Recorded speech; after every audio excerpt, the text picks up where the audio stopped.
Hello dear students, welcome to Dakshinai classroom. Myself Surya Prakash Rangi. बच्चों, आज हम डिस्कस करेंगे CT-COD एडवांस पैटर्न टेस्ट। अभी हम पहले फिजिकल केमिस्ट्री का डिस्कशन करेंगे, देन इनऑर्गेनिक ऑर्गेनिक का डिस्कशन होगा, राइट। तो सबसे पहले हम फिजिकल केमिस्ट्री की बात करते हैं। क्वेश्चन नंबर 37 गिवन है आपको। Given data for acid catalysed reaction. Acid catalysed reaction के लिए आपको डेटा गिवन है, तीन कंपोनेंट के कंसंट्रेशन और रेट ऑफ रिएक्शन के बारे में इंफॉर्मेशन गिवन है। तो आपसे पूछा है सेलेक्ट इनकरेक्ट स्टेटमेंट। चार ऑप्शन गिवन है।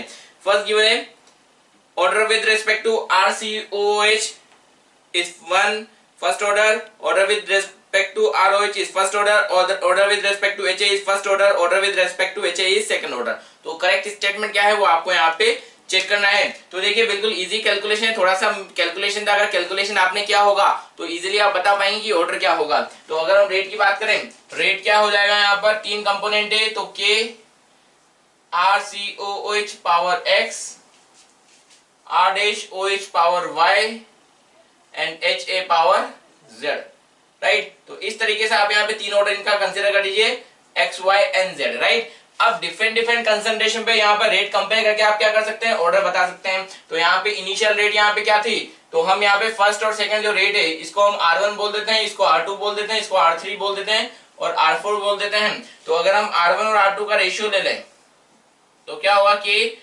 RCOH का कंसंट्रेशन कितना है 0.35 R power X, R dash OH का concentration 0.35 power Y and H का concentration 0.5 power Z upon K, because rate constant temperature dependent होता है, कंसंट्रेशन चेंज करने पर रेट कांस्टेंट चेंज नहीं होता है। 0.62 power X, 0.35 power Y and 0.5 power Z। तो ये दोनों चीजें कैंसिल आउट हो जाएगा, के भी कैंसिल आउट हो जाएगा। R1 R2 का रेशियो आपको पता है, R1 और R2 का वैल्यू दे रखा है कितना है 4.61 अपॉन 8.14, राइट। तो यहाँ पे दोनों की रेट के बेसिस पे आप क्या करिए, यहाँ पे भी आप क्या कर सकते हैं, दोनों की पावर कंपेयर करके x का वैल्यू देख सकते हैं। इसको हम ऐसे लिख देते हैं 8.41 upon 4.61 equal to 0.62 upon 0.35 power x, right. तो आप यहां से इन दोनों का रेशियो ले लीजिए, रेशियो मिलेगा यहाँ पे लगभग 1.77 इक्वल टू 1.77 पावर x। तो दोनों का बेस सिमिलर है तो x का वैल्यू क्या हो जाएगा 1 आपको मिल जाएगा। तो आपको RCOH का ऑर्डर मिल गया, RCOH का ऑर्डर क्या होगा 1 हो जाएगा, राइट। तो यहाँ पे फर्स्ट बोला था order of RCOH is first order, तो स्टेटमेंट क्या होगा, बिल्कुल सही होगा। अब सेकंड हम बात करें R dash OH का ऑर्डर निकालने की कोशिश करें। तो R dash का ऑर्डर आप कहां से निकाल लीजिए, अगर हम बात करें यहाँ पर इधर और इधर दोनों का कंसंट्रेशन क्या है, सिमिलर है। अच्छा, अभी आपको HA का ऑर्डर भी पता नहीं है तो हम वो वहां से यूज में लेंगे जहां पर HA का कंसंट्रेशन सेम हो, ताकि यहाँ पे क्या हो जाए R dash OH का ऑर्डर यहाँ से निकल सके। तो हम यहाँ पर फर्स्ट और थर्ड को यूज में लेते हैं। तो यहाँ पे R3 अपॉन R1 क्या होगा, कि R3 क्या होगा यहाँ पर 0.35 पावर 1, बिकॉज आपको ऑर्डर मिल चुका है 0.81 power Y and 0.5 power Z upon के 0.35 power 1, 0.35 power Y and 0.5 power Z। तो ये दोनों कैंसिल आउट हो जाएंगे, राइट। तो यहाँ से R3 और R1 का रेशियो आपको पता है, R3 और R1 का रेशियो कितना है, R3 अपॉन R1 कितना 10.6 अपॉन 4.61। तो ये रेशियो लगभग होगा 2.3 के बराबर। बचेगा कितना यहाँ पे, लगभग ये 2.3 के बराबर ही आपको मिलेगा पावर Y। तो यहाँ पे आप बेस को कंपेयर करके सिमिलर रखते हुए पावर को कंपेयर कर सकते हैं। तो Y का वैल्यू भी कितना मिल जाएगा आपको 1 मिल जाएगा, क्लियर। तो यहाँ से आपको Y का वैल्यू भी मिल चुका है। अब आपको यहाँ पे R dash OH का ऑर्डर भी क्या होगा 1। तो आपका जो सेकंड पॉइंट था, सेकंड ऑप्शन था order with R dash OH is first order, वो स्टेटमेंट भी क्या होगा, करेक्ट होगा। अब हम HA का ऑर्डर देखने की कोशिश करते हैं कि HA का ऑर्डर कैसे निकाल सकते हैं। तो यहाँ पे फर्स्ट एंड फोर्थ को हम यहाँ पे कंपेयर करते हैं। तो यहाँ पर R4 और R1 का रेशियो अगर हम ले लें तो R4 कितना है 9.84 अपॉन 4.61, ये किसके बराबर होगा, के R4 में यहाँ पे फोर्थ रेट में ROH का कंसंट्रेशन कितना 0.35 power 1, 0.5 power 1, 0.75 power z upon k। First में कितना है 0.35 power 1, 0.35 power 1 and 0.5 power z, right. तो ये दोनों कैंसिल आउट हो जाएगा, बचेगा क्या यहाँ पे, जो बचा हुआ है उससे कंपेयर कर दीजिए।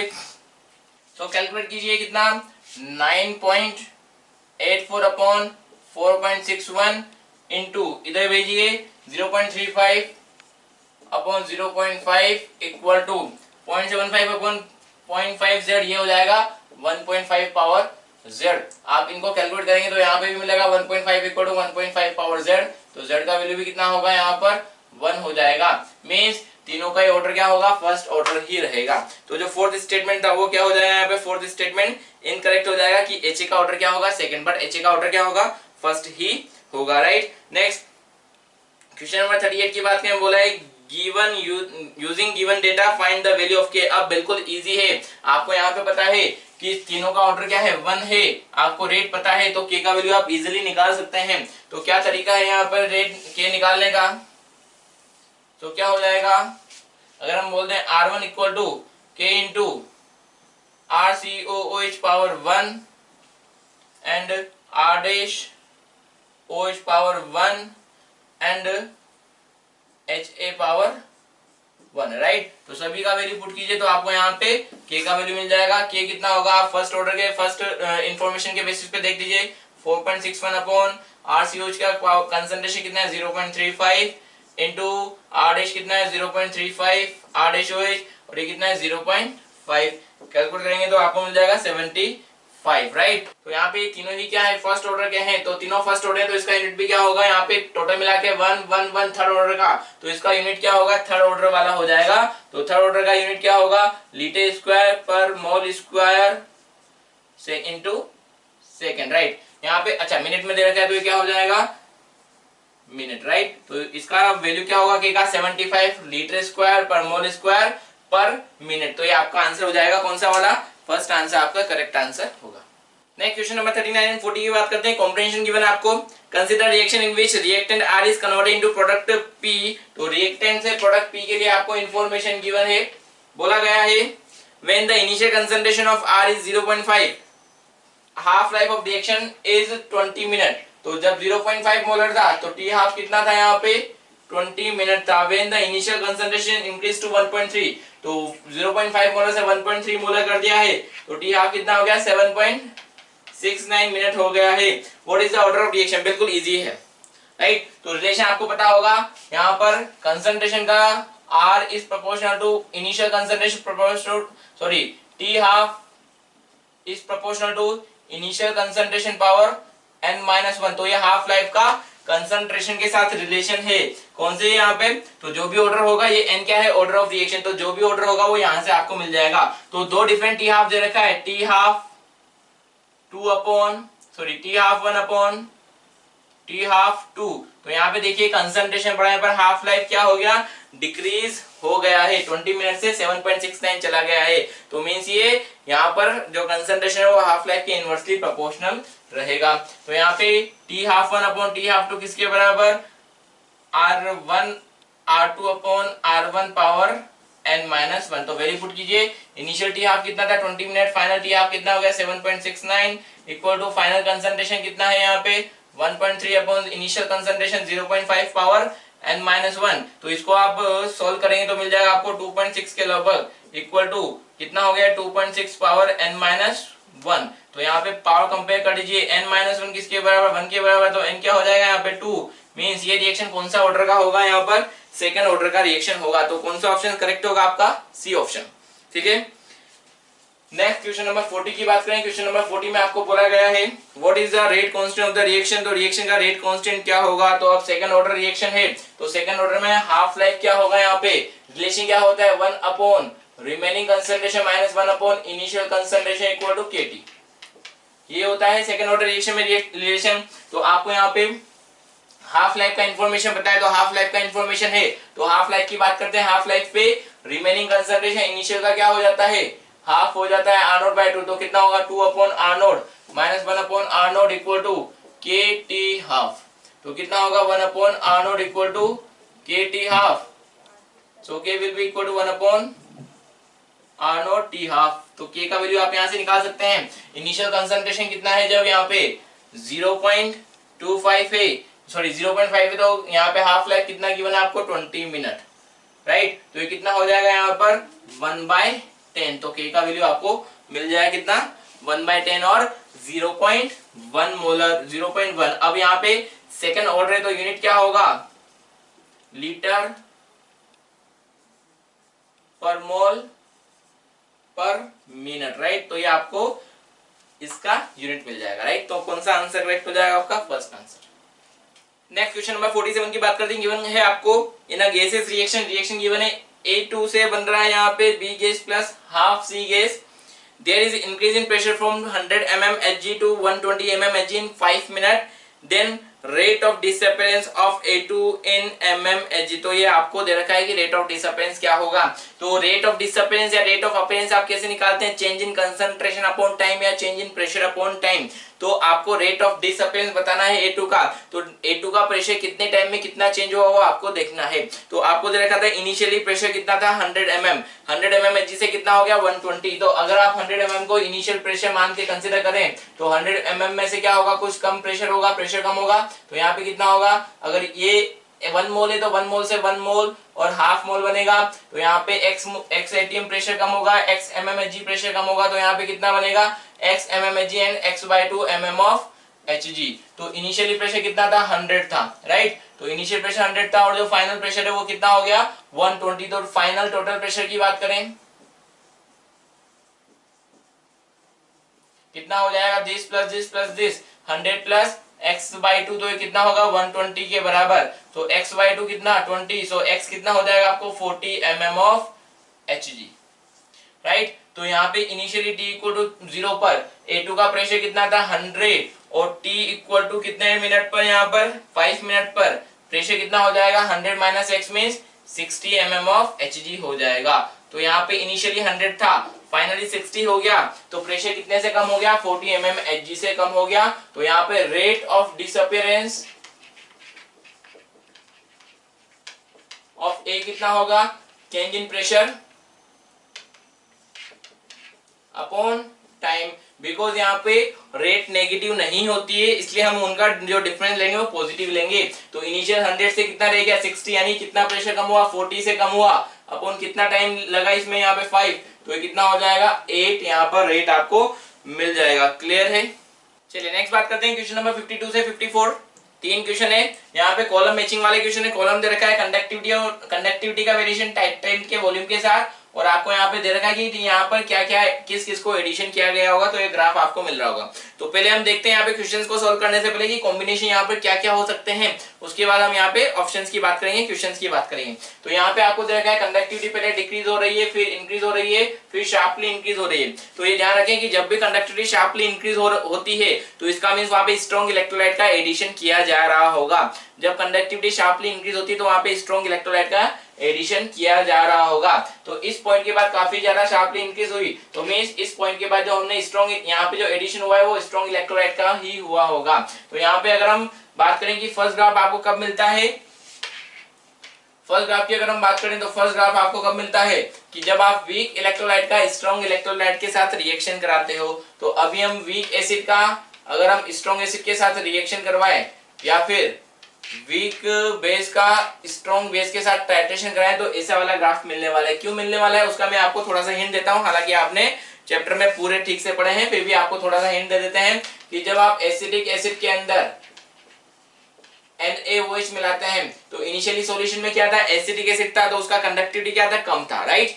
जब आप यहाँ पे उसमें NaOH मिलाएंगे तो NaOH मिलाने से क्या होगा यहाँ पर, अच्छा ये पॉइंट आपको पता भी होगा कि जो H+ का कंडक्टिविटी होता है और OH- का जो कंडक्टिविटी होता है वो सबसे ज्यादा होता है ग्रोथ कंडक्शन की वजह से। वाटर मॉलिक्यूल एक H+ को एक वाटर मॉलिक्यूल से दूसरे वाटर मॉलिक्यूल पर शिफ्ट करते रहते हैं, तो उसकी वजह से H+ और OH- का कंडक्शन क्या होता है काफी हाई होता है। जब H+ रिप्लेस किया जाता है तो कंडक्टिविटी, या जब OH- रिप्लेस किया जाता है तो कंडक्टिविटी क्या होती है डिक्रीज होती है, ठीक है। एनीवे तो मैं आपको बता रहा था कि जब आप एसिडिक एसिड को NaOH के साथ रिएक्ट कराएंगे तो यहाँ पे क्या चेंजेस आएगा, क्या बनेगा सोडियम एसिडेट प्लस H2O। अब देखिए इनिशियली हमारे पास था एसिटिक एसिड, तो एसिटिक एसिड के को जब आप NaOH के साथ रिएक्ट कराते हैं तो more conductor H+ less conductor Na+ से रिप्लेस होता है। More conductor H+ less conductor Na+ से रिप्लेस हो जाता है, राइट। उसके अलावा क्या होगा, यहाँ पे जो सोडियम एसीटेट बनेगा उसका एसीटेट आयन सॉल्यूशन में इनिशियली जो एसिटिक एसिड प्रेजेंट था उसको डिसोशिएट होने से रोकेगा।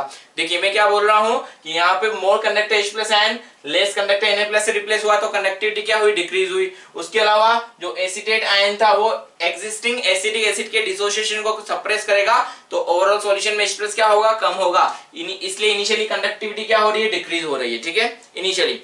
अब आप इसमें NaOH मिलाना कंटिन्यू करेंगे तो NaOH क्या करेगा, कंटिन्यूअसली इसको डिसोसिएशन को क्या करेगा, इंड्यूस करता रहेगा। तो फिर सॉल्यूशन में क्या होगा, सोडियम आयन और एसिटेट आयन इनिशियल के रेस्पेक्ट में बढ़ते जाएंगे। वो ऐसा समझिएगा कि इनिशियली क्या था, हमारे पास एसिटिक एसिड था। सपोज हमारे पास 100 मोल एसिटिक एसिड थे। अब एसिटिक एसिड क्या होता है, वीक एसिड होता है, तो पूरा का पूरा डिसोशिएट नहीं होगा। मान लो यहाँ पे 10% डिसोशिएट हो रहा है तो 10 मोल ही डिसोशिएट हुए। तो 10 मोल से क्या मिला, एसिटेट आयन मिला प्लस H+ मिला। 10 मोल से 10 मोल एसिटेट आयन और 10 मोल H+ मिले, ठीक है। इनिशियली सॉल्यूशन में ये कंडीशन थी कि 100 मोल एसिटिक एसिड थे, उससे केवल 10 मोल एसिटेट आयन और 10 मोल ऑफ H+ यहाँ पर बन रहे, ठीक है। अब आपने NaOH मिलाया तो NaOH क्या करेगा, इस H+ को खा जाएगा, राइट, और इसकी जगह क्या आ जाएगा, Na+, ठीक है। दूसरा, अब ये जो यहाँ पर जो एसिटेट आयन है वो इस एसिटिक एसिड के डिसोसिएशन को क्या करेगा, सप्रेस करेगा। तो यहाँ पे जो 90 मोल एसिटिक एसिड थे वो डिसोशिएट नहीं हो पाएंगे, राइट। तो यहाँ पे जो फ्री आयन थे वो कम हो गए, ठीक है। अब आपने यहाँ पे NaOH मिलाना कंटिन्यू रखा तो यहाँ पे क्या होगा, वो NaOH ये जो 90 मोल ऑफ एसिटिक एसिड थे उसको भी क्या करेंगे, यहाँ पे डिसोशिएट होने के लिए इंड्यूस करेंगे, और यहाँ पे आपके पास क्या हो जाएगा, एसिटेट आयन और Na+ आ जाएंगे। वो कितने आ जाएंगे, जब ये पूरा का पूरा न्यूट्रलाइज हो जाएगा तो 100 मोल एसिटेट आयन और 100 मोल Na+। इनिशियली क्या था, 10 मोल H+, 10 मोल एसिटेट आयन, तो नंबर ऑफ आयंस कम थे, इसलिए कंडक्टिविटी क्या थी, यहाँ पे कम थी। अब जैसे जैसे एसिटेट आयन बढ़ते जाएंगे, Na आयन बढ़ते जाएंगे, तो कंडक्टिविटी क्या होती जाएगी, इंक्रीज होगी। जब ये पूरा न्यूट्रलाइज हो जाएगा उसके बाद भी आपने NaOH मिलाना कंटिन्यू किया तो यहाँ पे शार्पली इंक्रीज होगा, राइट। तो ये कॉम्बिनेशन क्या होगा, weak acid plus strong base के लिए होगा, राइट। दूसरा आप ये भी बोल सकते हैं, अगर आपने वीक एसिड की जगह वीक बेस लिया NH4OH और स्ट्रॉन्ग बेस की जगह स्ट्रॉन्ग एसिड ले लिया तो उसमें भी आपको यही रिलेशन मिलेगा। वीक का अगर आप स्ट्रॉन्ग के साथ टाइट्रेशन करा रहे हैं तो ये रिलेशन मिलेगा, राइट। तो इसमें क्या होगा, यहाँ पर अगर आप फर्स्ट का कॉम्बिनेशन देखें 1 का, तो 1 का कॉम्बिनेशन क्या होगा, यहाँ पे वीक का स्ट्रॉन्ग के साथ, तो वीक का स्ट्रॉन्ग के साथ, वीक का स्ट्रॉन्ग के साथ NH4OH का HCl के साथ, HCl क्या है P, और यहाँ पे इसके अलावा और क्या कॉम्बिनेशन बन सकता है 1 में, वीक एसिटिक एसिड उसका स्ट्रॉन्ग NaOH के साथ, तो यहाँ पे Q, ठीक है। तो फर्स्ट में दो रिलेशन बन सकते हैं, क्लियर है, ठीक है। सेकंड वाले ग्राफ की बात करें, कंडक्टिविटी शार्पली डिक्रीज हुई और शार्पली इंक्रीज हुई। ऐसा कब आता है, जब आप स्ट्रॉन्ग के साथ टाइट्रेशन कराते हैं। तो अगर आप यहाँ पे स्ट्रॉन्ग एसिड को स्ट्रॉन्ग बेस के साथ टाइट्रेट करवा रहे हैं, सेकंड में हम क्या बोलते हैं, strong base, strong acid plus strong base, और strong base plus strong acid. तो यहाँ पे HCl को आपने NaOH के साथ टाइट्रेट कराया तो इनिशियली HCl था 100% डिसोशिएट हो रहा था, इसलिए कंडक्टिविटी क्या दिखाई थी। जैसे ही आपने इसमें NaOH मिलाना शुरू किया NaCl बनना शुरू करेगा, तो more conductor H+ less conductor NaOH के थ्रू रिप्लेस Na+ के थ्रू रिप्लेस हो जाएगा, राइट। तो कंडक्टिविटी क्या होगी, शार्पली डिक्रीज होगी। जब पूरा HCl न्यूट्रलाइज हो जाएगा उसके बाद भी आप NaOH मिलाना कंटिन्यू करेंगे तो NaOH तो क्या है, स्ट्रॉन्ग इलेक्ट्रोलाइट है, 100% डिसोशिएट होगा, तो सॉल्यूशन में आयंस एकदम से बूस्ट करेंगे, तो कंडक्टिविटी भी क्या होगी, एकदम से बढ़ेगी, राइट। या फिर आप ऐसे देख लीजिए, आपने NaOH के अंदर HCl मिलाया तो भी एक ही बात है, राइट। मोर कंडक्टर OH- क्या हो गया, लेस कंडक्टर Cl- के थ्रू रिप्लेस हो गया, तो कंडक्टिविटी क्या होगी, डिक्रीज होगी। जब पूरा का पूरा NaOH न्यूट्रलाइज हो जाएगा फिर भी आप HCl मिलाना कंटिन्यू करते हैं तो कंडक्टिविटी शार्पली बूस्ट होगी। तो यहाँ पे जो सेकंड वाला ग्राफ है उसके लिए कौन कौन सा करेक्ट होगा, strong acid plus strong base और strong base plus strong acid वाला कॉम्बिनेशन। तो HCl के साथ किसका टाइट्रेशन कराना चाहिए, NaOH का, और NaOH का टाइट्रेशन किसके साथ करवाना चाहिए, HCl का, राइट। तो ये सेकंड में आपको ये दो रिलेशन मिल जाएंगे, ठीक है। नेक्स्ट थर्ड की बात करते हैं। थर्ड में क्या हो रहा है, पहले कंडक्टिविटी हाई थी, फिर डिक्रीज हो गई, फिर कांस्टेंट हो गई। कंडक्टिविटी पहले हाई थी, फिर डिक्रीज हो गई, फिर कांस्टेंट हो गई। इसका मींस अब जो आप टाइटेंट मिला रहे हैं उसके मिलाने से कोई फर्क पड़ने वाला नहीं है, यानी उसके मिलाने से आयंस में कोई ज्यादा वेरिएशन नहीं आ रहा। ऐसा कब होगा? जब आप स्ट्रॉन्ग इलेक्ट्रोलाइट के अंदर वीक इलेक्ट्रोलाइट मिलाते हैं। सपोज आपके पास सोडियम एसिटेट है, उसके अंदर आप एसिटिक एसिड मिला रहे हैं, तो सोडियम एसिटेट का एसिटेट आयन एसिटिक एसिड के डिसोसिएशन क्या करता है? सप्रेस करता है। इसको ऐसे समझिए कि आपने यहाँ पर ले रखा है HCl, उसके अंदर आप मिला रहे हैं NH4OH। तो HCl क्या था? इनिशियली स्ट्रॉन्ग था, उसका डिसोसिएशन क्या था? ऐसे बोल दीजिए strong acid plus weak base और strong base plus weak acid. ठीक है, तो आपके पास इनिशियली स्ट्रॉन्ग एसिड था HCl, उसका डिसोसिएशन 100% था, तो उसका कंडक्टिविटी क्या थी? काफी ज्यादा आपको मिल रही थी। जब आपने इसमें NH4OH मिलाया तो क्या बना? NH4Cl plus H2O। तो मोर कंडक्टर एक्सप्रेस की जगह less conductor of ammonium ion आया है, इसलिए कंडक्टिविटी क्या हो रही है? डिक्रीज हो रही है। अब आपके पास सॉल्यूशन में क्या बचा है? यहाँ पे जब कंप्लीट न्यूट्रलाइजेशन हो गया है NH4Cl, अब इसके अंदर आप अगर NH4OH मिलाएंगे तो यहाँ पे NH4OH मिलाने से क्या होगा? NH4OH तो क्या है? Weak base. इसके डिसोसिएशन को कौन सप्रेस करने वाला है? Ammonium ion. तो इसका डिसोसिएशन सप्रेस होगा तो नए आयंस वहां पे सॉल्यूशन में बहुत ज्यादा नहीं बन रहे होंगे, इसलिए कंडक्टिविटी में बहुत ज्यादा वेरिएशन नहीं आ रहा होगा। ऐसा ही आप किसके थ्रू कर सकते हैं? Acetic acid plus NaOH। तो यहाँ पे क्या होगा? क्या बनेगा? Acetate ion, sorry sodium acetate. तो यहाँ पर क्या हुआ? मोल कंडक्टर, सॉरी उल्टा लिख दिया है, NH4OH NaOH plus acetic acid. तो यहाँ पे इनिशियली क्या था? NaOH था, वहां पे OH माइनस क्या था? यहाँ पर NaOH क्या था? स्ट्रॉन्ग इलेक्ट्रोलाइट, तो उसकी वैसे कंडक्टिविटी क्या थी? बहुत ज्यादा थी। अब आपने इसमें एसिटिक एसिड मिलाया तो क्या बन जाएगा? यहाँ पे सोडियम एसिटेट। तो मोर कंडक्टर OH माइनस की जगह क्या आ गया? लेस कंडक्टर एसिटेट आयन आ गया, मींस उसका कंडक्टिविटी क्या हो गया? डिक्रीज हो गया। अब फाइनली सॉल्यूशन में जब कंप्लीट न्यूट्रलाइजेशन हो चुका है, इक्विवेलेंट पॉइंट आ चुका है, उसके बाद आप यहाँ पर एसिटिक एसिड मिलाना कंटिन्यू करेंगे तो क्या होगा? इसका एसिटेट आयन इसके डिसोसिएशन को सप्रेस करेगा, तो कंडक्टिविटी बहुत ज्यादा बढ़ने वाली नहीं है। तो ये इसके लिए कॉम्बिनेशन क्या होगा? थर्ड के लिए स्ट्रॉन्ग के अंदर आप क्या मिला रहे होंगे? वीक मिला रहे होंगे। तो स्ट्रॉन्ग क्या है? HCl, उसके अंदर आप क्या मिला रहे हैं? वीक बेस यानी NH4OH। और इसके अलावा स्ट्रॉन्ग को ने यहाँ पर NH4OH, उसके अंदर आप क्या मिला दें? वीक एसिड मिला दें। तो ये कॉम्बिनेशन इसमें हो जाएंगे। ठीक है, अब बचा लास्ट फोर में देखिए क्या हो रहा है? कंडक्टिविटी पहले डिक्रीज हुई, फिर इंक्रीज हुई, फिर कांस्टेंट हो गई। तो ऐसा कब आपको मिल रहा होगा? जब अब एक ही कॉम्बिनेशन आपके पास बचा है, weak acid plus weak base का आप टाइट्रेशन कर दें, या weak base plus weak acid का टाइट्रेशन कर दें। अब देखिए यहाँ पे इक्विवेलेंट पॉइंट के बाद जो कंडक्टिविटी मिल रही है वो इनिशियल कंडक्टिविटी के रिस्पेक्ट में क्या है? हाई है।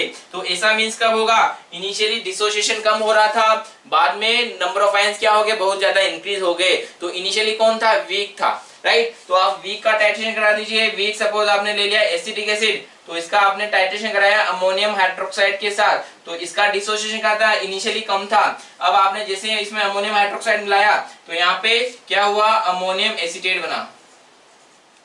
मोर कंडक्टर एक्सप्रेस की जगह लेस कंडक्टर क्या हो गया? अमोनियम आयन आ गया। तो कंडक्टिविटी क्या हो गई? वहां पे डिक्रीज हो गई। ठीक है, अब जैसा आपको इनिशियल में बताया था यहाँ पे एसिटिक एसिड और NaOH वाले में कि initially 100 mole of acetic acid थे, केवल 10 मोल डिसोसिएट हो रहे थे। तो हमने क्या किया? यहाँ पे NH4OH मिलाया तो 10 H+ यहाँ पे खत्म हो गई, इसलिए कंडक्टिविटी क्या हुई? डिक्रीज हुई। अब आप अमोनियम हाइड्रोक्साइड मिलाना कंटिन्यू करेंगे तो जो रिमेनिंग 90 एसिटिक एसिड थे वो भी डिसोसिएट होंगे, तो नंबर ऑफ आयन सॉल्यूशन में क्या होंगे? इंक्रीज होना शुरू हो जाएंगे। तो यहाँ पे कंटिन्यू अगर आप अमोनियम हाइड्रोक्साइड यानी वीक बेस मिलाना कंटिन्यू करेंगे वीक एसिड के अंदर, तो कंडक्टिविटी क्या होगी? बढ़ती जाएगी, बढ़ती जाएगी, बढ़ती जाएगी। कब तक बढ़ेगी? जब तक इक्विवेलेंट पॉइंट नहीं आ जाता, यानी कंप्लीट न्यूट्रलाइजेशन नहीं हो जाता। तो ये पॉइंट किसके लिए? इक्विवेलेंट पॉइंट के लिए। ठीक है, अब जब इक्विवेलेंट पॉइंट आ गया तो सॉल्यूशन में क्या प्रेजेंट होगा? केवल अमोनियम एसिटेट। अब इसमें आप अगर अमोनियम हाइड्रोक्साइड मिलाना कंटिन्यू करेंगे तो अमोनियम हाइड्रोक्साइड के डिसोसिएशन कौन सप्रेस करेगा? यहाँ पर जो ऑलरेडी अमोनियम आयन प्रेजेंट है, इसलिए कंडक्टिविटी क्या हो जाएगी? कांस्टेंट हो जाएगी। ऐसा ही केस आपको क्या मिलेगा? Weak base plus acetic acid यानी अमोनियम हाइड्रोक्साइड के अंदर आप क्या कीजिए? एसिटिक एसिड मिला लीजिए, तो भी आपको ये जैसे मिलने वाला है। तो फोर्थ में आपको क्या मिलेगा? कब मिलेगा? जब आप वीक एसिड का वीक बेस के साथ या वीक बेस का वीक एसिड के साथ कर रहे होंगे तो फोर्थ में आपको क्या रिलेशन मिलेगा, फोर्थ में कौन कौन होगा, weak acid sorry weak base का वीक एसिड के साथ आर के साथ एंड वीक एसिड का वीक बेस के साथ। तो ये सब में आपको दो दो रिलेशन यहाँ पे मिल सकते हैं। अब आपको देखना है कि पूछा क्या गया है क्वेश्चन में। तो क्वेश्चन में देख लीजिए पूछा गया है which of the following are correct combination of curve in column 1। तो कॉलम 1 के लिए करेक्ट कॉम्बिनेशन क्या होगा, तो ये दो कॉम्बिनेशन करेक्ट है, राइट। तो 1 1p, तो इन कॉलम 1, तो इस कॉलम में जो ग्राफ गिवन है उसके लिए कॉम्बिनेशन कौन सा करेक्ट है वो आपको देखना है। तो फर्स्ट दे रखा है 2 का 2 3q 2 3q, ये करेक्ट है क्या, यस, फर्स्ट वाला ऑप्शन करेक्ट है। उसके अलावा 1 1p 1 1p ये भी करेक्ट है। सी ऑप्शन ये है 1 3s 1 3s है क्या, नहीं है, तो थर्ड वाला इनकरेक्ट होगा। और डी बोला है 1 2q 1 2q ये भी करेक्ट है। तो आपका फर्स्ट सेकंड एंड थर्ड वाला सॉरी फोर्थ वाला ऑप्शन करेक्ट हो जाएगा। नेक्स्ट 53 बोला है the correct combination for a titration in which conductance at equivalent point is lower than initial. तो इक्विवेलेंट पॉइंट पे कंडक्टेंस किसमें कम हो गई है तो वो आपको देखना है। तो इसमें इक्विवेलेंट पॉइंट कहां पर है, यहाँ पर, इसमें इक्विवेलेंट पॉइंट कहां पर है, यहाँ पर, इसमें इक्विवेलेंट पॉइंट कहां पर है, यहाँ पर, और इसमें इक्विवेलेंट पॉइंट कहां पर है, यहाँ पर। तो फोर्थ वाला ऑप्शन तो होगा नहीं क्योंकि फोर्थ में तो कंडक्टेंस क्या हो रही है, बढ़ रही है। तो थर्ड में हो सकता है और सेकंड में हो सकता है, यहाँ पे कंडक्टेंस डिक्रीज होने वाला है। तो सेकंड और थर्ड वाला जो ऑप्शन होगा वही यहाँ पर मैच कर रहा होगा। तो सेकंड का तो आपको कहीं दे नहीं रखा है, थर्ड वाला दे रखा है। थर्ड कॉम्बिनेशन करेक्ट है क्या, चेक कर लेते हैं। थर्ड में क्या है, यहाँ पे थर्ड में 3 3s 3 4r, तो यहाँ पे 3 4r वाला दे रखा है, तो सी ऑप्शन आपका करेक्ट हो जाएगा और बाकी इनकरेक्ट होंगे, ठीक है। 54 पूछा है select incorrect combination, incorrect combination आपको बताना है। तो आपके पास सारे कॉम्बिनेशन आ गए तो आप देख सकते हैं कौन सा इनकरेक्ट होगा। तो फर्स्ट वाला दे रखा है 1 3q 1 1p 1 2q, तो फर्स्ट वाला क्या होगा, इनकरेक्ट होगा, करेक्ट कॉम्बिनेशन नहीं होगा। बी बोला है 4 2s, तो बी में 4 2s 4 2s, तो ये कॉम्बिनेशन क्या है, करेक्ट है। सी बोला है 1 3s 1 2q है, 1 3s नहीं है, तो ये सी वाला क्या है, कॉम्बिनेशन इनकरेक्ट है। और फोर्थ बोला है आपको 1 4r, तो 1 4r कॉम्बिनेशन भी यहाँ पर नहीं है, तो 54 वाला भी क्या होगा, इनकरेक्ट होगा, right. Hello students, today we will discuss solution of organic chemistry part of paper CT03। तो जो पेपर 1 का पहला क्वेश्चन देखते हैं जो कि पैराग्राफ से रिलेटेड है। तो बच्चों एक रिएक्शन गिवन है, इस रिएक्शन में हमें P, Q और R और S को आइडेंटिफाई करना है। बच्चों देखिए, तो पहले अगर हम बात करें H2PD की, बच्चों ये कैटालिटिक रिडक्शन है। तो कैटालिटिक रिडक्शन में क्या होता है इस चीज़ को समझने की कोशिश करें। ये जो H2PD है ये क्या करेगा बच्चों, जो एल्डिहाइड है, एल्डिहाइड से ये बच्चों प्राइमरी अल्कोहल बनाता है और जो कीटोन ग्रुप होता है बच्चों, कीटोन को ये कन्वर्ट कर देता है सेकेंडरी अल्कोहल में। अगर एस्टर की बात करें, जो कि यहाँ पर एस्टर का एक ग्रुप प्रेजेंट है, तो एस्टर के साथ कोई रिएक्शन नहीं करता है, मतलब बच्चों कैटालिटिक रिडक्शन है, एस्टर वाले फंक्शनल ग्रुप को रिड्यूस नहीं करता। दूसरी बात बच्चों, लिथियम एल्युमिनियम हाइड्राइड की बात करें तो लिथियम एल्युमिनियम हाइड्राइड एक स्ट्रॉन्ग रिड्यूसिंग एजेंट है, वो एल्डिहाइड, कीटोन, एस्टर वगैरह सबको रिड्यूस कर देता है। तो अगर हम बच्चों LH की बात करें, ठीक है बच्चों, अगर आप LH को देखें, लिथियम एल्युमिनियम हाइड्राइड, बच्चों लिथियम एल्युमिनियम हाइड्राइड से क्या मिलता है, H- मिलता है, ठीक है। ये इस पर न्यूक्लियोफिलिक एडिशन करेगा तो बच्चों मिलेगा हमें O- और यहाँ पर आ गया बच्चों H।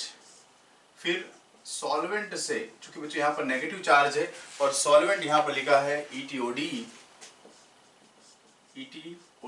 तो सॉल्वेंट से इसको क्या मिल जाएगा बच्चों, D मिल जाएगा। यहाँ पर मिलेगा बच्चों OD और ये H। तो बच्चों यहाँ पर देखें आप, तो ये H आया है रिड्यूसिंग एजेंट से जो कि लिथियम एल्युमिनियम हाइड्राइड है, और ये D आया है, ये D आया है बच्चों, D आया है सॉल्वेंट से, ठीक है। अब बच्चों बात करें तो इसका मतलब देख रहे हैं कि कीटोन हो या एल्डिहाइड उसको रिड्यूस कर देगा। अगर एस्टर का ग्रुप लिया है तो उसको भी समझने की कोशिश करें, OR टाइप का ग्रुप है।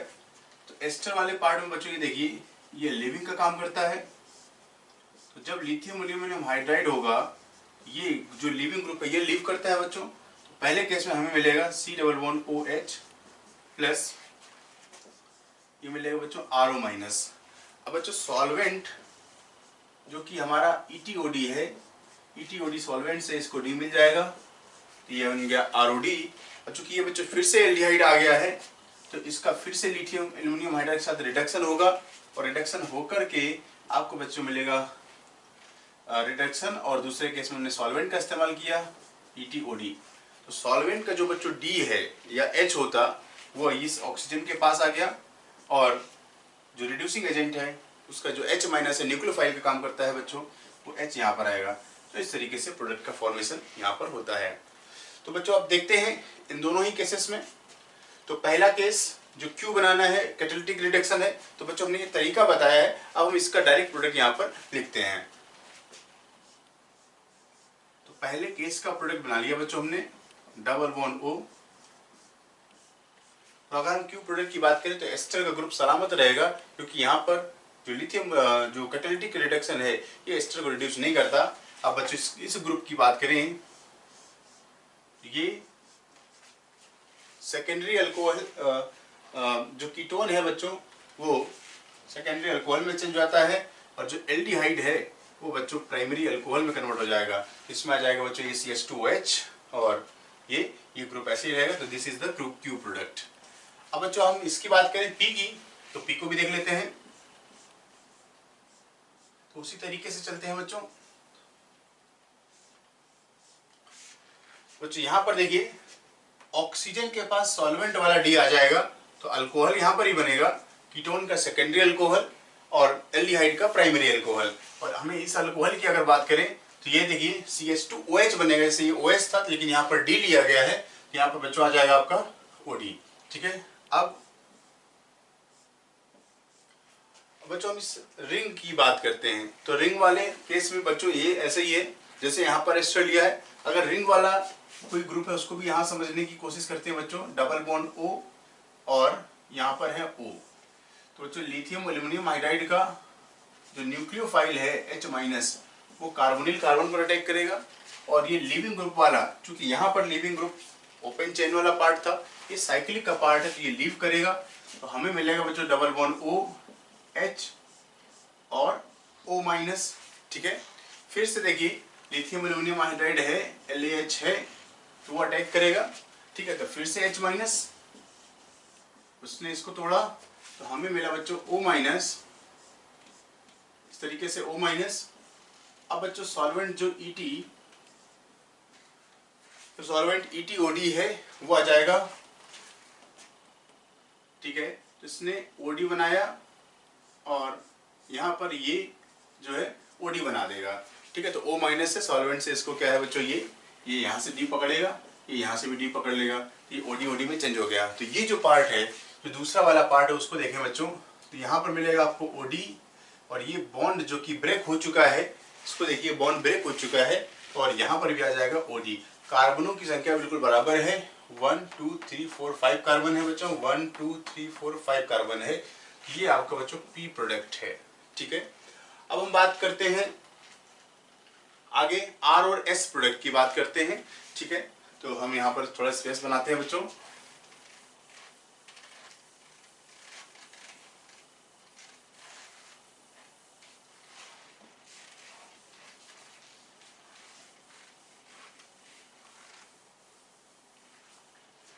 तो देखिए, तो पहला स्टेप आप देख रहे होंगे अमोनिकल सिल्वर नाइट्रेट, बच्चों ये टॉलेंस रिएजेंट है,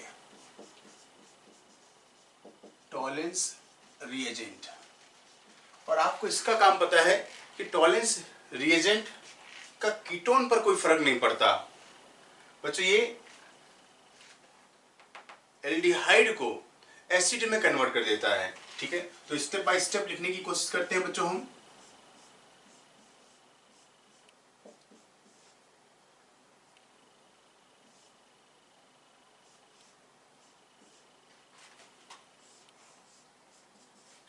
पहला स्टेप हमने यूज किया है बच्चों टॉलेंस रिएजेंट वाला, तो ammoniacal silver nitrate Tollens test है। तो बच्चों ये एल्डिहाइड को एसिड में कन्वर्ट कर देता है। तो ये मिला बच्चों C double bond O OH, और ये ग्रुप जैसा है उसको वैसे ही रखते हैं बच्चों। ये CH2 C double bond O और CH3, ठीक है। एस्टर में कोई परिवर्तन नहीं होगा, एस्टर में कोई इफेक्ट नहीं डालेगा। अब बच्चों देखिए सोडियम बोरोहाइड्राइड लिया है, तो नेक्स्ट स्टेप में हमने लिया है बच्चों NaBH4 और सॉल्वेंट है बच्चों अल्कोहल है ETOH। तो बच्चों देखिए यहां से भी H मिलेगा और ETOH है यहां से भी H मिलेगा, ठीक है। तो सोडियम बोरोहाइड्राइड बच्चों एक वीक रिड्यूसिंग एजेंट है, ये it reduces only ketone and aldehyde and acid chloride. तो बच्चों देखिए एस्टर पर कोई फर्क नहीं डालेगा। तो बच्चों देखिए एसिड या जो एस्टर वाला जो ग्रुप है बच्चों, इस पर अगर हम सोडियम बोरोहाइड्रेट जिसको हम SBH भी कहते हैं, इसका यहाँ पर कोई असर नहीं होगा, ये कीटोन को अल्कोहल में चेंज कर देता है। बच्चों इसके प्रोडक्ट की बात करें यहाँ पर, तो कीटोन का अल्कोहल बना देगा और जो यहाँ पर प्रेजेंट जो दूसरे फंक्शनल ग्रुप हैं उन पर कोई फर्क नहीं डालेगा, ठीक है बच्चों। तो ये मिला आपको CH2 CHOH एंड CH3। तो ये जो बना है बच्चों दिस इज आर प्रोडक्ट, ठीक है। अब देखिए कॉन्सेंट्रेटेड H2SO4, कॉन्सेंट्रेटेड H2SO4 है बच्चों, ठीक है। तो बच्चों ये एसिड है और देखिए बच्चों यहाँ पर क्या है, एसिड और अल्कोहल COOH और OH दोनों ग्रुप हैं, ये एस्टरिफिकेशन है, एस्टरिफिकेशन, ठीक है। तो कॉन्सेंट्रेटेड एसिड से एस्टर बनता है, डाइल्यूट एसिड से एस्टर ब्रेक हो जाता है। तो बच्चों यहाँ पर देखिए आप पानी का रिमूवल होगा, ठीक है। और एक अब देखिए एसिड और अल्कोहल दोनों एक ही जगह पर हैं, तो एक रिंग का फॉर्मेशन होगा और रिंग का साइज देखिए 1 2 3 4 5 एंड 6, ठीक है।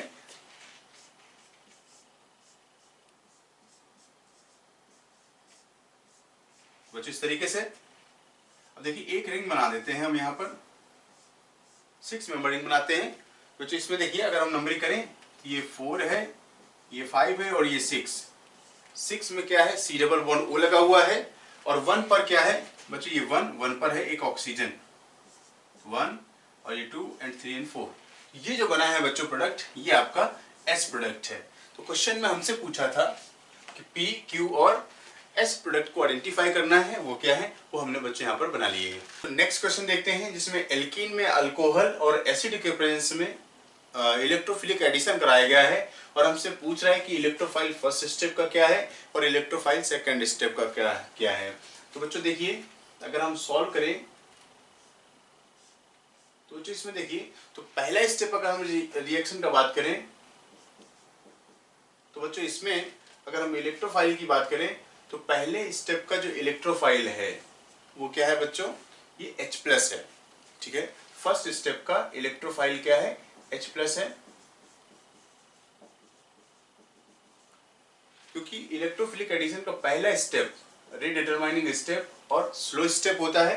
तो इलेक्ट्रोफाइल जो एसिड दिया हुआ है H+ दिया हुआ है, पहले स्टेप में ये काम करेगा और देखिए एक कार्बोकैटायन इंटरमीडिएट का फॉर्मेशन करता है, ठीक है।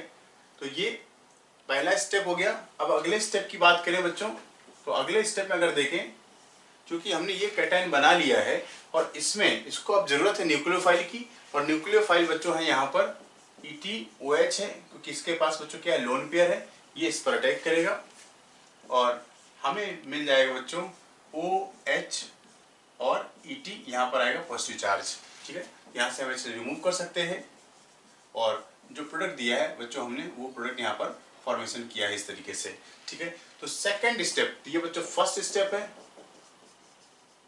और ये है आपका बच्चों सेकंड स्टेप, ठीक है। तो फर्स्ट स्टेप का इलेक्ट्रोफाइल है H+, सेकंड स्टेप का इलेक्ट्रोफाइल क्या है बच्चों, ये इस तरीके का कैटायन। तो जो आंसर की बात करें तो फर्स्ट स्टेप में H+ है, सेकंड स्टेप का इलेक्ट्रोफाइल है CH3 CH+ CH2 and CH3। बच्चों नेक्स्ट क्वेश्चन देखते हैं, जिसे पूछा है how many of the following shows addition reaction without rearrangement. बच्चों देखिए एल्कीन के केस में, एल्कीन है बच्चों यहाँ पर, तो एल्कीन के केस में अगर हम इलेक्ट्रोफाइल H+ की बात करें तो इस केस में बच्चों कार्बोकैटायन का फॉर्मेशन होता है, ठीक है। और अगर बच्चों कोई इलेक्ट्रोफाइल ऐसा है जिसके पास बच्चों लोन पेयर है, ठीक है, तो उस केस में साइक्लिक इंटरमीडिएट का फॉर्मेशन होता है, ठीक है। और यहां पर बच्चों नो रीअरेंजमेंट,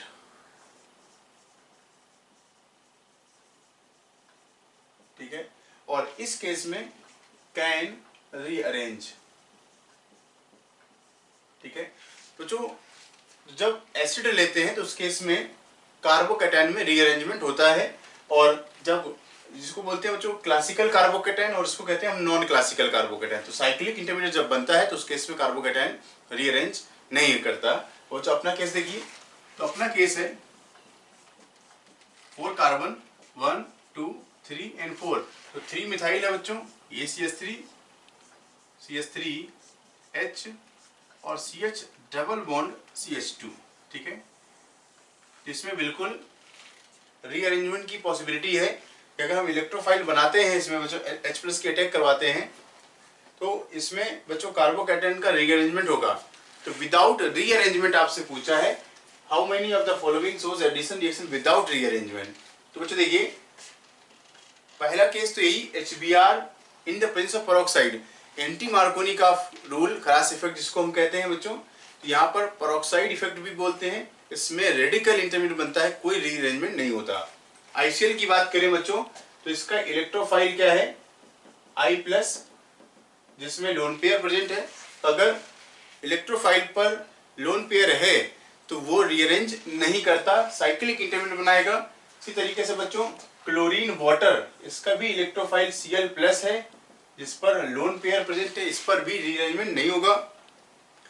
यहाँ पर बात करें बच्चों HgOAc, तो बच्चों मर्क्यूरी है HgOAc, ठीक है, इसके पास भी पेयर ऑफ इलेक्ट्रॉन्स होते हैं, ये भी रीअरेंज नहीं करेगा, ठीक है।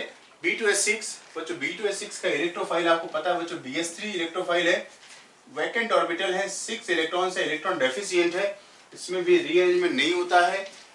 क्लोरीन CCl4 बच्चों बिल्कुल यहाँ पर भी देखेंगे इसका भी इलेक्ट्रोफाइल Cl+ है, रीअरेंजमेंट नहीं होगा। हाँ, डाइल्यूट H2SO4 लिया है बच्चों, तो डाइल्यूट H2SO4 में क्या है H+ आयंस होते हैं, और H+ आयंस देख रहे हैं बच्चों कार्बोकैटायन बनाएगा इस केस में। तो H+ के साथ अगर हम देखें बच्चों तो H+ के साथ हमें मिला CH3 CH CH+ and CH3, ठीक है। अब देखिए यहाँ पर हाइड्राइड शिफ्ट होगा, तो हाइड्राइड शिफ्ट मतलब रीअरेंजमेंट हो गया, और हमें चाहिए विदाउट रीअरेंजमेंट, तो ये वो केस नहीं है, ठीक है। अब HCl और पेरोक्साइड, आपको बच्चों पता है कि HBr पेरोक्साइड की प्रेजेंस में फिर रेडिकल इंटरमीडिएट बनाता है, और यहाँ पर बच्चों अगर HCl के साथ पेरोक्साइड लिखा है तो ये फ्री रेडिकल रिएक्शन नहीं है, तो इसका इलेक्ट्रोफाइल भी बच्चों क्या है H+ है, और H+ इलेक्ट्रोफाइल है, रीअरेंजमेंट यहाँ पर भी हो जाएगा, ठीक है। तो ये पेरोक्साइड का यहाँ पर कोई लेना देना नहीं है, तो यहाँ पर रेडिकल इंटरमीडिएट ना बनकर के कार्बोकैटायन बनेगा और रीअरेंजमेंट होगा। तो देखिए 6 ऐसे केस हैं, इसका आंसर 6 है, ठीक है। तो 6 ऐसी रिएजेंट है जिनमें विदाउट रीअरेंजमेंट रिएक्शन हो जाएगी। बच्चों नेक्स्ट क्वेश्चन देखते हैं, जिसे पूछा है in how many of the following compounds give good yield of SN2 reaction. बच्चों अगर आप रेट की बात करें कि rate of SN2 reaction 1 degree 2 degree and 3 degree, ठीक है। तो 1 डिग्री और 2 डिग्री में गुड यील्ड से मिलेगा, 3 डिग्री के जो हैलाइड्स होते हैं बच्चों उसमें SN2 रिएक्शन नहीं होती है। तो बच्चों देखिए और दूसरा पॉइंट, जैसे ये बच्चों इस एग्जाम्पल की बात करें तो presence of electron withdrawing group increases rate of SN2 reaction. तो बच्चों ये पॉइंट बराबर है, इसमें SN2 मिलेगा। इसी तरीके से बच्चों हेटेरोएटम के प्रेजेंस भी SN2 रिएक्शन के रेट को बढ़ाता है।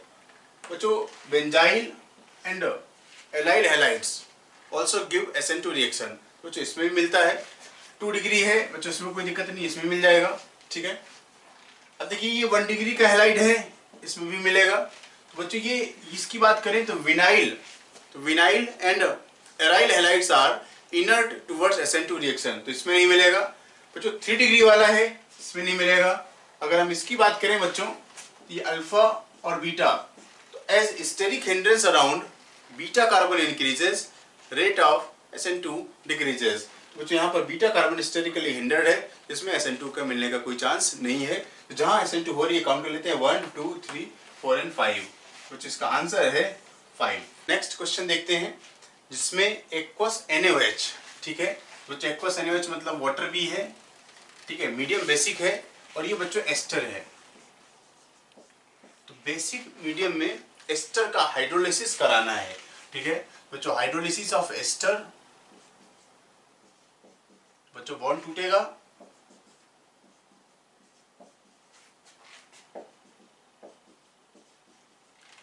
तो हमें मिला बच्चों 3 मोल्स ऑफ एसिड, जो पार्ट अलग हो रहा है, 3 moles of CH3C double bond OH, ठीक है।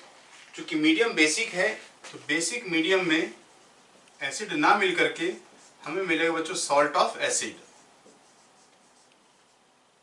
ठीक है, और प्लस H2O, जो कि बच्चों यहां पर गिवन है। अब X जो बना है उसको देखिए, तो X जो बन गया हम बच्चों उसको यहां पर लिख लेते हैं। ये OH ग्रुप आ गया, ये OH आ गया, ये OH आ गया, तो एक अल्कोहल का फॉर्मेशन हुआ। बच्चों हम इसको ऐसे लिख लेते हैं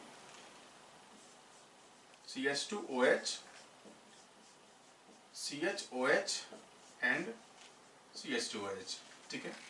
अब बच्चों HiO4 के साथ रिएक्शन करवाते हैं, तो HiO4 के साथ जो विसिनल डाइऑल्स होते हैं, विसिनल जो OH ग्रुप होते हैं, उनका क्लीवेज होता है बच्चों। देखिए ये एक ऑक्सीडेशन है, ये एडजेसेंट जो OH-OH बॉन्ड है, कार्बन कार्बन का जो बॉन्ड है जिसमें OH ग्रुप लगे हुए हैं, उनकी ब्रेकिंग होती है, ठीक है। तो ये OH, ये OH, ये OH और ये OH, ठीक है। तो अगर आप बच्चों इसकी बात करें, यहाँ पर मिला CH2 के साथ 2 OH ग्रुप आ गए, ठीक है। HiO4 के साथ हम जब बॉन्ड ब्रेक करते हैं तो हर एक बॉन्ड पर OH-OH लगा देते हैं, ठीक है। तो देखिए अब यहाँ से एक ही कार्बन पर 2 OH ग्रुप हैं, तो ये अनस्टेबल, ये बना देगा बच्चों क्या, CH2 डबल बॉन्ड O, ठीक है।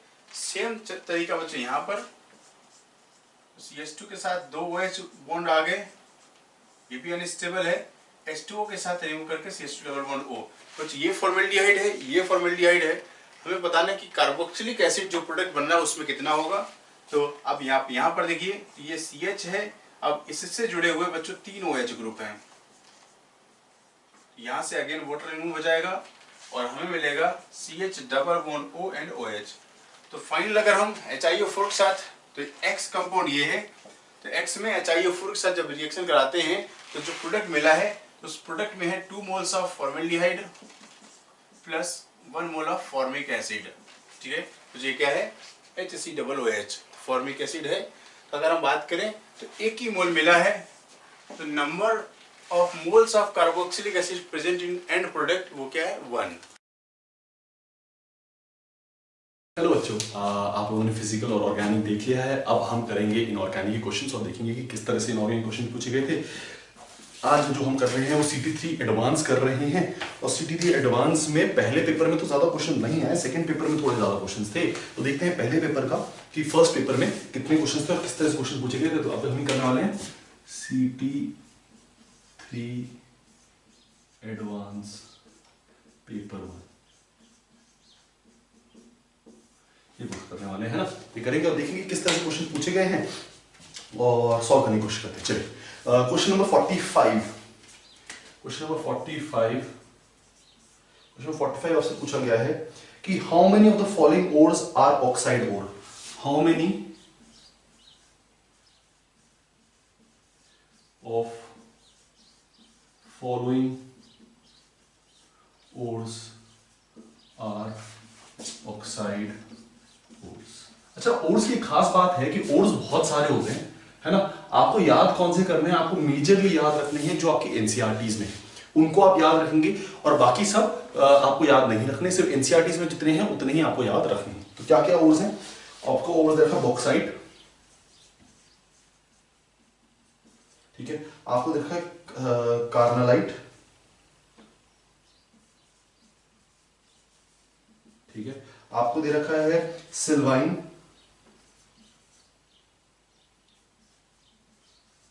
ठीक है, आपको दे रखा है गैलेना, ठीक है, आपको दे रखा है अर्जेंटाइट,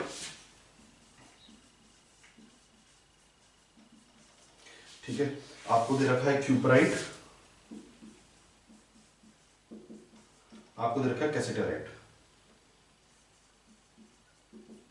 ये आपको दे रखा है और आपसे पूछा गया है कि आपको बताना है कि इसमें से कौन कौन से आपके ऑक्साइड के ग्रुप हैं। तो सिंपल है, कौन कौन से ऑक्साइड के ग्रुप होंगे? बॉक्साइट है ना, बॉक्साइट। बॉक्साइट क्या होता है? Al2O3, Al2O3.10H2, जो भी आप H2 लगाना चाहें, Tu2H2 है ना, तो वाटर मॉलिक्यूल है लेकिन बॉक्साइट इज Al2O3, तो ऑक्साइड को हो गया। क्यूपराइट, क्यूपराइट आपके पास Cu2O, ठीक है, क्यूपराइट आपके पास Cu2O।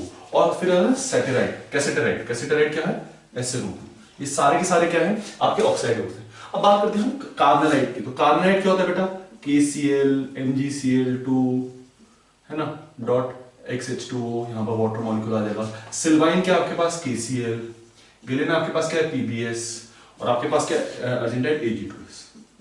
ठीक है, तो आपके पास ये जो बाकी हैं बॉक्साइट, क्यूपराइट और कैसेटराइट, ये क्या है? आपके पास ऑक्साइड ओर्स हैं और बाकी सब क्या है? नॉर्मल ओर्स हैं, मतलब डिफरेंट ओर्स हैं।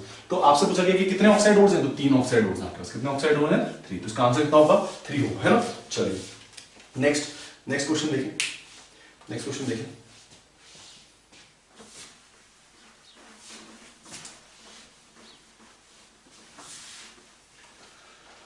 क्वेश्चन नंबर 46, क्वेश्चन नंबर 46 की बात करें CT3 एडवांस पेपर 1 में। क्वेश्चन 46 में पूछा गया था sp3 hybridized boron atoms present in borax, number of sp3 hybridized,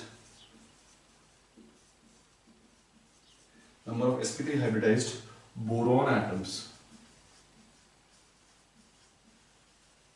present in borax,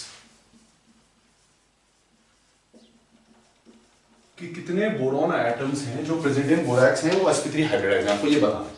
ठीक है, तो पहले तो हम इसका स्ट्रक्चर बना ले। वैसे तो ये आपको याद होना चाहिए, अगर आपको डायरेक्टली स्ट्रक्चर पता है तो आसानी से हो जाएगा, लेकिन अगर डायरेक्टली स्ट्रक्चर नहीं पता तो फिर दिक्कत होगी। तो स्ट्रक्चर कैसा है?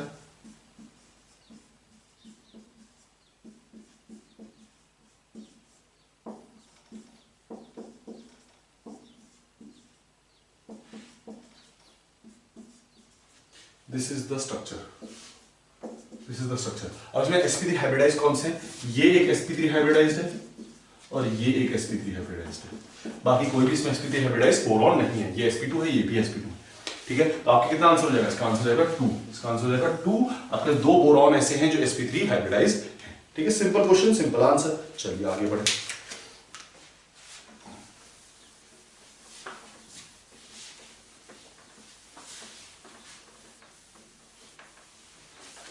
नेक्स्ट क्वेश्चन में क्या पूछा गया है देखिए। अच्छा, ये थोड़ा सा डिफरेंट क्वेश्चन है ना, इसमें आपको देखना पड़ेगा। How many of the following parameters and properties are greater for diamond as compare to graphite. इनमें से कौन सी प्रॉपर्टीज, क्वेश्चन है how many of the following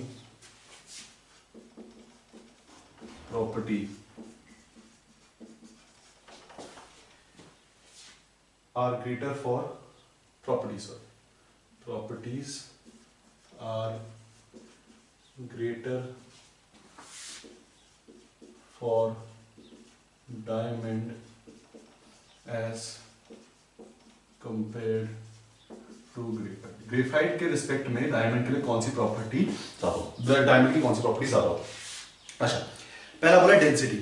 तो डायमंड की डेंसिटी ग्रेफाइट से बिल्कुल ज्यादा होती है। एक प्रॉपर्टी जो है वो है डेंसिटी। डेंसिटी किसकी ज्यादा होती है? डायमंड की ज्यादा होती है। नंबर ऑफ कार्बन ज्यादा है, ऑटोमेटिकली डेंसिटी ज्यादा हो जाएगी। ठीक है, नेक्स्ट आपके पास क्या है? Electrical resistivity. अब आपको ये पता है कि ग्रेफाइट इलेक्ट्रिकल कंडक्टिविटी दिखाता है, डायमंड नहीं दिखाता। तो रेजिस्टिविटी किसकी ज्यादा होगी? डायमंड की। यहां पर इलेक्ट्रिकल रेजिस्टिविटी। नेक्स्ट हो जाएगा आपके पास इलेक्ट्रिकल रेजिस्टिविटी, इलेक्ट्रिकल रेजिस्टिविटी। ठीक है, नेक्स्ट आपके पास थर्मल कंडक्टिविटी। अब थर्मल कंडक्टिविटी किसकी ज्यादा होती है? क्योंकि इलेक्ट्रिकल कंडक्टिविटी आपकी ग्रेफाइट की ज्यादा है, तो थर्मल कंडक्टिविटी किसकी ज्यादा होगी? डायमंड की। Again thermal conductivity. ठीक है, TC। नेक्स्ट स्टेबिलिटी, अब स्टेबिलिटी किससे ज्यादा है? अगर आप स्टेबिलिटी की बात करें तो ग्रेफाइट इज मोर स्टेबल, ठीक है। आपका थर्मल स्टेबिलिटी की बात करें तो ग्रेफाइट इज मोर स्टेबल, है ना। अच्छा, percentage S character, again percentage S character किसका ज्यादा है? अगर आप देखोगे तो ग्रेफाइट में जो होता है वो कितना होता है? sp2, और जो डायमंड होता है वो क्या होता है? sp3। तो परसेंटेज एस कैरेक्टर किसमें जाता है? sp2 में जाता है, ठीक है। नेक्स्ट आपके पास क्या आ जाएगा? हार्डनेस, हार्डनेस तो डायमंड की ज्यादा होगी, ऑटोमेटिकली हार्डनेस डायमंड की ज्यादा हो जाती है ना। ये तो आपको पता ही है, हार्डनेस डायमंड की ज्यादा है क्योंकि आपके पास ग्रेफाइट क्या सॉफ्टर फॉर्म में होता है। बॉन्ड एंगल, बॉन्ड एंगल किसका ज्यादा होगा? ऑटोमेटिकली अगर sp3 कैरेक्टर sps कैरेक्टर्स में ज्यादा है तो बॉन्ड एंगल किसका ज्यादा होगा? किसका ज्यादा होगा? आपका ग्रेफाइट का ज्यादा होगा, तो उसमें नहीं हो सकता, ठीक है। बॉन्ड लेंथ, अब बॉन्ड लेंथ किससे ज्यादा होगी? अगर एस कैरेक्टर इसमें ज्यादा है, उसमें तो आपके पास क्या है? एस कैरेक्टर कम है, जिसमें एस कैरेक्टर कम उसका बॉन्ड लेंथ ज्यादा, तो बॉन्ड लेंथ क्या हो जाएगी? ज्यादा हो जाएगी। बॉन्ड लेंथ क्या हो जाएगी? ज्यादा हो जाएगी, ठीक है ना। तो बॉन्ड लेंथ मान लेते हैं, और फिर आ जाएगा डेल्टा एच फॉर्मेशन, तो डेल्टा एच फॉर्मेशन भी ज्यादा होता है। ग्रेफाइट का डेल्टा एच फॉर्मेशन 0 कंसीडर करते हैं, थर्मोकेमिस्ट्री में हम लोग पढ़ोगे, ठीक है। तो ये सारी प्रॉपर्टीज हैं, तो कितनी प्रॉपर्टी? 1 2 3 4 5 6 प्रॉपर्टीज हैं, है ना। 6 प्रॉपर्टीज है, और 6 इसका आंसर होगा कि जिसकी डायमंड की प्रॉपर्टीज ज्यादा है, डायमंड का ज्यादा है और ग्रेफाइट का कम है as compare to graphite, diamond का ज्यादा, ठीक है। तो बस बेटा CT3 मेंस में इतने ही क्वेश्चन थे, CT3 एडवांस में इतने ही क्वेश्चन थे। अब आपसे मिलते हैं नेक्स्ट पेपर 1 में। अब पेपर 2 की बात करेंगे, पेपर 2 के बाद हम नेक्स्ट उसमें करेंगे जो नेक्स्ट आपकी वीडियो है, ठीक है। अब पेपर 1 आपने देख लिया, अब पेपर 2 के बाद हम नेक्स्ट वीडियो करेंगे। चलिए बस इसमें इतना ही, अब सेकंड पेपर के साथ आपको मिलते हैं। Thank you.